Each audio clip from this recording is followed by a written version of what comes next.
শ্বাসকষ্ট আছে তো তাই এমন হয়ে গেছিল। সমস্যা নাই, ঠিক হয়ে গেছে। শ্বাসকষ্ট আছে? এর আগে তো আমি আর এমন শ্বাসকষ্ট দেখি নাই। আরে মানুষের তো হঠাৎ করে অসুস্থ হতেই পারে, তাই না? এইটা নিয়ে এত কথা বলার কি আছে? আর তো এটাই কি ব্যাপার, কে আসছে?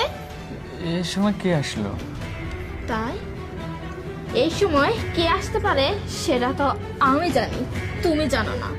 যাই হোক, দরজাটা খুলে দাও। কি বলে, এখন দরজা খোলার কি দরকার? হ্যাঁ, দরজাটা তুমি খুলে দিবে। আর আমি এখানে লুকিয়ে আছি। আমি তো দেখতে চাই এখন তোমার কোন নাগর আসছে। আরে যাই কি হোক, বলো শানি? আমার সাথে কোনো চালাকি করো না কিন্তু।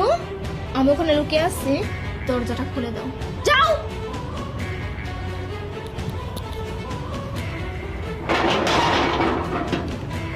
বিবি, তুমি ঠিক আছো?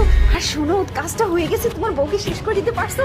শোনো না, আমি কিন্তু একদম রেডি হয়ে আসছি, বুঝছো? এখন থেকে আমি তোমার সাথে থাকবো, আর এই সব সয় সম্পত্তি, টাকা পয়সা সব কিছু আমাদের, বুঝছো বেবি? শোনো না, বলতেছি চলো না আমরা এখন দুজনে চলে যাই। আর শোনো, লাশটা কোথায় রাখছো? হ্যাঁ, লাশটা কোথায়?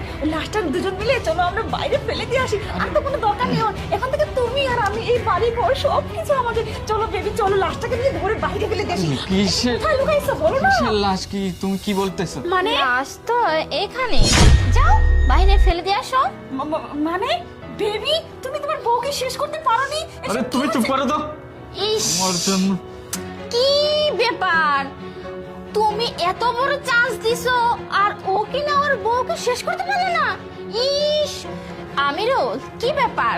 তোমার গার্লফ্রেন্ড তোমাকে এত সুন্দর একটা অফার দিছে, তুমি সেটাও পালন করতে পারলে না? তোমার ওয়াইফকে মারতে পারলে না? ইস, কি একটা কাজ করলে! কিন্তু মারবে কি করে? হিমানি তো অনেক